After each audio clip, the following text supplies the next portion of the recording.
Mesdames et messieurs, bonsoir et merci de votre fidélité à votre télévision régionale Prestige pour être au diapason de l'actualité d'ici et d'ailleurs. Et vous avez raison, la grande édition.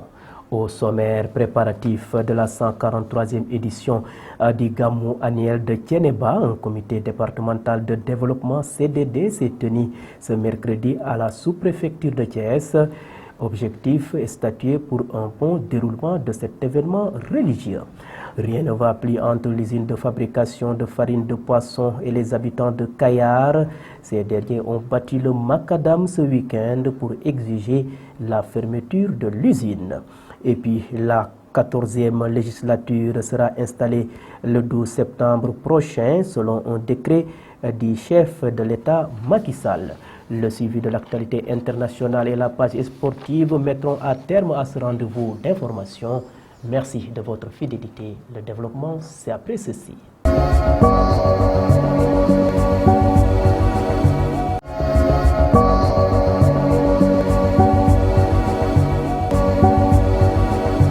Bonsoir et bienvenue. Démarrons ce rendez-vous d'information par le coronavirus. Le ministère de la Santé et de l'Action sociale a fait le point sur la situation journalière de l'évolution de la pandémie au Sénégal ce jeudi 25 août 2022.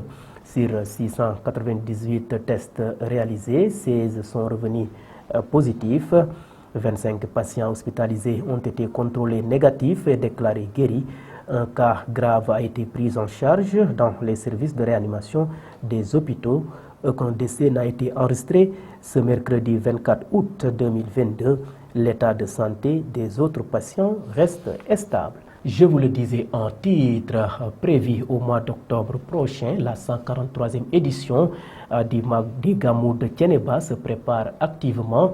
Hier mercredi, un comité départemental de développement, CDD, a réuni les membres du comité d'organisation, les autorités administratives et les chefs de service sous la direction du préfet du département de Thiès, Moussa Diagne. Des perspectives ont été dégagées pour un bon déroulement du Gamou selon Abdou Ning, coordonnateur du comité d'organisation du Gamou. Le voici à sa sortie de cette rencontre au micro de Mambiram Sissegei et Chefal. Aujourd'hui, nous avons fait la réunion avec le préfet, qu'on appelle CDD, Commission de développement du département. C'est une réunion qui s'est très bien passée. Le préfet nous a bien écoutés, le préfet a pris note et nous avons bien donné les besoins de la commission, du comité d'organisation, au sous-préfet et au service également. Et nous en profitons de remercier le préfet, l'adjoint au préfet. Nous remercions également le sous-préfet qui vient de Thiénaba. Et nous remercions le khalife général, Serigne Hassan Seck, qui nous a mandatés, de même que tout le comité d'organisation. Nous remercions également à travers le sous-préfet, le préfet, nous remercions le gouverneur, de même que le ministre et principalement le président de la République, qui a toujours appuyé, qui a toujours soutenu les efforts du khalife général de Thiénaba. En termes de priorité, c'est l'eau. Thiénaba a besoin d'eau. C'est notre priorité.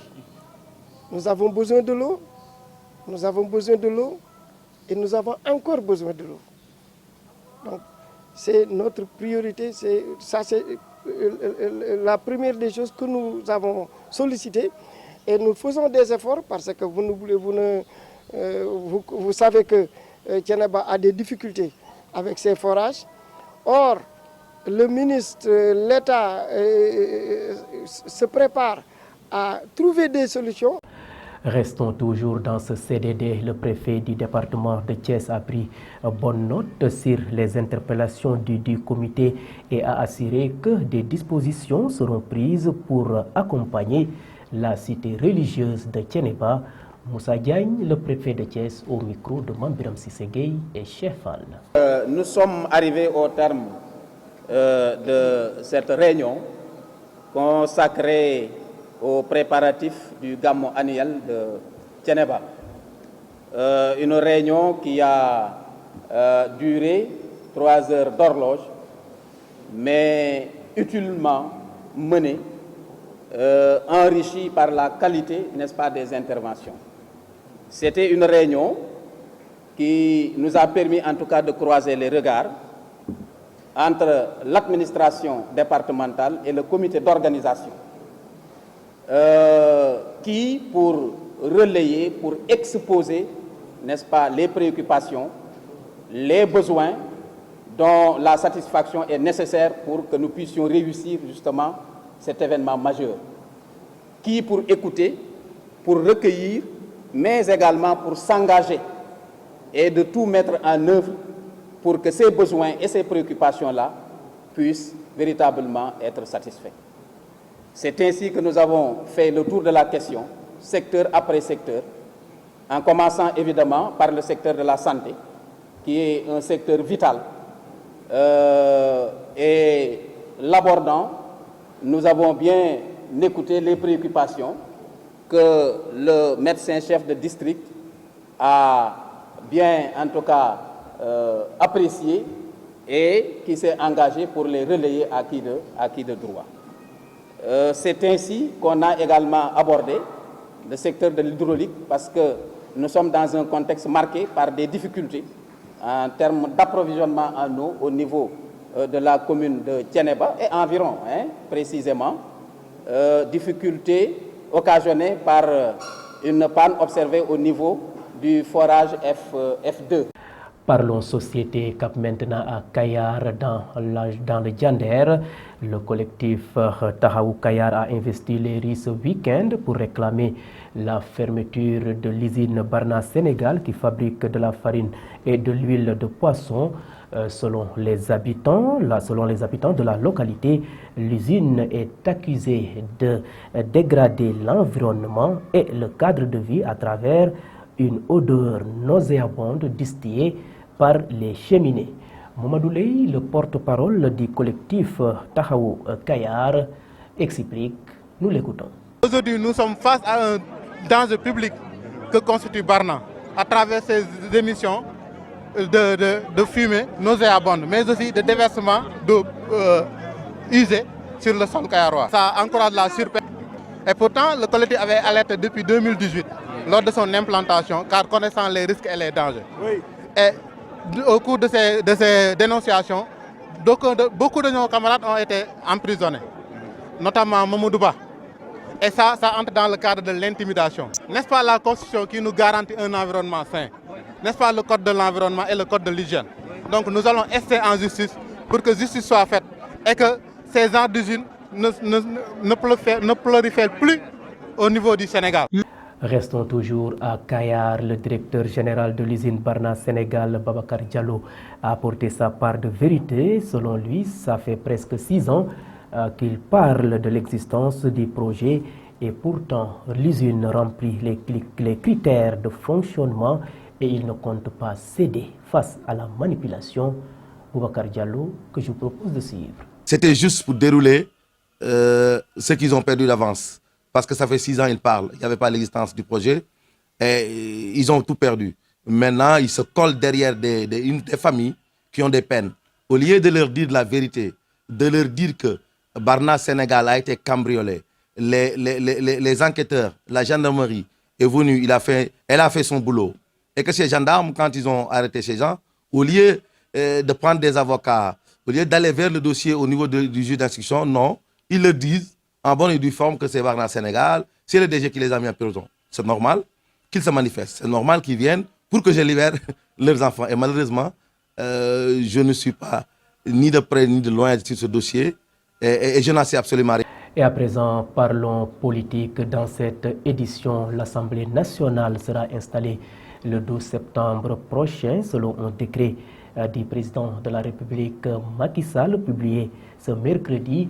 Cette nouvelle équipe est composée de 165 députés et représentera la population pour la 14e législature.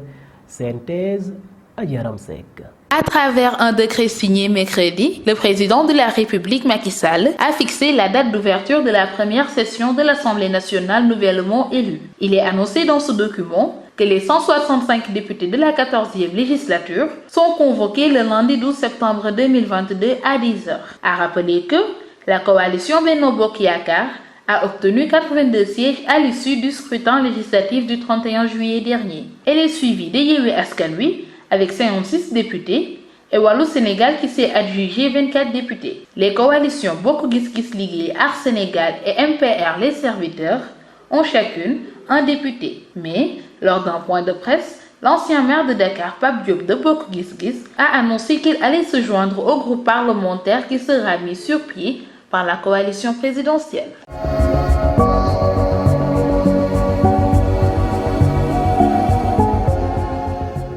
Place maintenant à l'actualité nationale. Retour sur l'affaire des bébés morts calcinés à l'hôpital Mame Abdoul Aziz Sy Dabakh de Tivaouane. La sage-femme et l'aide-infirmière obtiennent enfin une liberté provisoire, nous dit Adji Aram Seck. L'actualité nationale que nous démarrons en parlant des cartes nationales de presse. Sur les 1522 demandes enregistrées à ce jour, 686 cartes nationales de presse ont été distribuées aux acteurs de médias et 98 cartes sont présentement en production, a informé le président de la Commission nationale de délivrance de la carte de presse. Sur les 1400 dossiers examinés, le président Mine précise que 794 demandes sont déjà validées par la commission. Revenant sur l'entrée en vigueur de la carte, Daouda Mine a précisé que le 1er septembre 2022 est la date de rigueur. Et à partir de cette date, tous les journalistes sont appelés à se munir de leur carte pour pouvoir accéder dans certains lieux où ils pourraient avoir accès à l'information. À cet effet, Daouda Mine demande aux confrères qui n'ont pas encore déposé leur dossier de le faire le plus rapidement possible. Parlons à présent du Sénégal qui participe à la 72e session du comité régional de l'OMS pour l'Afrique. Une délégation du Sénégal, conduite par le ministre de la Santé et de l'Action sociale, Dr Marie-Khemesse Ngom Ndiaye, prend part à Lomé à la 72e session du comité régional de l'Organisation mondiale de la santé pour l'Afrique. Au cours de ce comité régional qui prend fin vendredi, les 47 États membres de la région Afrique de l'OMS et des experts examineront l'ensemble des défis sanitaires majeurs qui interpellent le continent. Dr Marie-Khemesse Ngom Ndiaye a pris part au cours des travaux à un panel de haut niveau axé sur le thème « Reconstruire en mieux ». Repenser et reconstruire des systèmes de santé résilients en Afrique pour parvenir à la couverture sanitaire universelle et à la sécurité sanitaire. Terminons cette page d'actualité nationale en parlant de l'affaire des bébés calcinés à Tivaouane. 3 mois après l'incendie qui a coûté la vie à 11 bébés en salle de pédiatrie de l'hôpital Abdou Aziz Sy Dabakh de Tivaouane, la sage-femme et l'aide-infirmière placées sous mandat de dépôt à la maison d'arrêt de Thiès ont bénéficié d'une liberté provisoire, ce qui n'est pas encore le cas pour le technicien de maintenance, selon l'Alliance des syndicats autonomes de la santé, qui espère qu'il en bénéficiera incessamment pour le bonheur de tous. En attendant, l'Alliance des syndicats autonomes de la santé, And Gueusseum, se réjouit de la mise en liberté provisoire de la sage-femme et de l'infirmière et remercie tous ceux qui se sont investis pour la cause et en appelle à davantage de solidarité dans la mobilisation. C'en est tout pour l'actualité nationale de ce jour.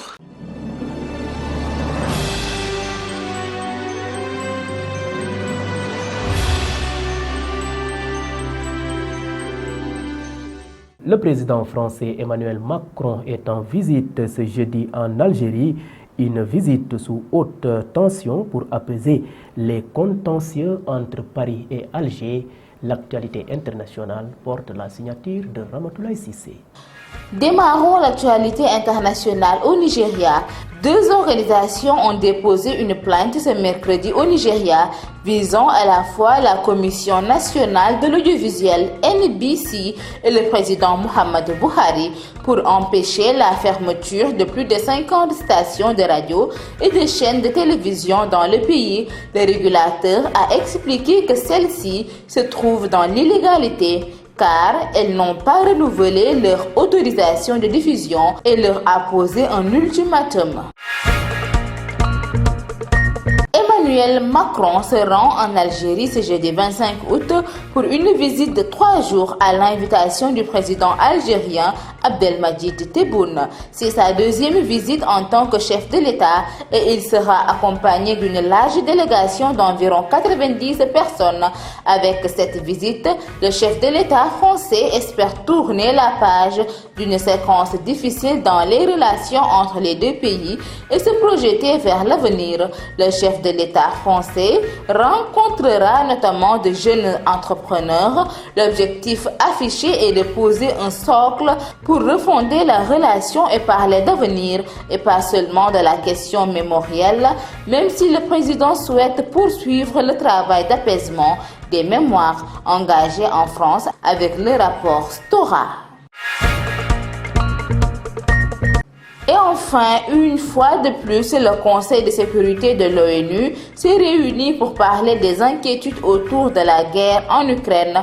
Une fois de plus, les débats en sont restés là. Cette réunion, qui coïncidait avec la fête de l'indépendance ukrainienne, avait lieu ce mercredi 24 août en présence du secrétaire général de l'ONU.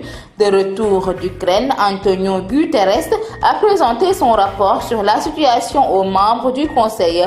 Aujourd'hui marque un jalon triste et tragique. Les 6 mois depuis l'invasion de l'Ukraine par la Russie, le 24 février, a-t-il déclaré, dénonçant les conséquences à cette guerre absurde bien au-delà de l'Ukraine. Mesdames et messieurs, c'en est tout pour l'actualité internationale.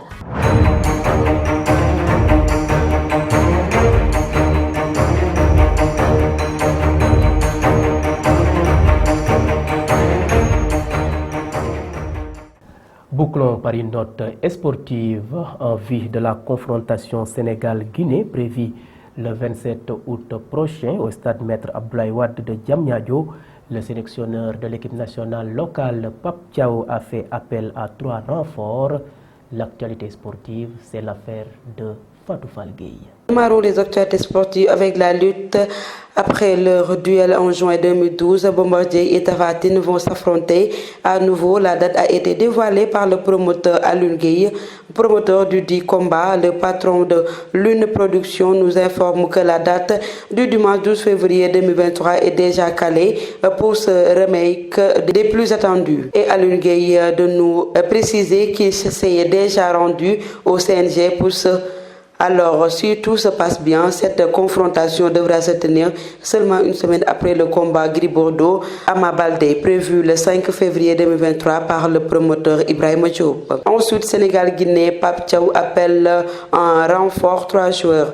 Le staff technique du Sénégal prépare activement le duel contre le Chili. Prévu dans 3 jours, le sélectionneur des Lions locaux, Pape Thiaw, a décidé de renforcer son équipe en faisant appel à 3 joueurs. Il s'agit de Cherlo Ndoye, Jaraf, Pape Abdallah Dieng, Dakar Sacré-Cœur et Ousmane Kane Asdouane. Une manière pour le technicien d'afficher son envie de décrocher la qualification au prochain championnat d'Afrique des Nations Champs, une compétition réservée aux footballeurs locaux. A rappeler que le match aura lieu ce samedi 27 août 2022 au stade Maître Abdoulaye Wade de Diamniadio. Enfin, Qatar 2022, c'est acté, la Bolivie et le Sénégal vont en découdre en match amical le 24 septembre en Autriche.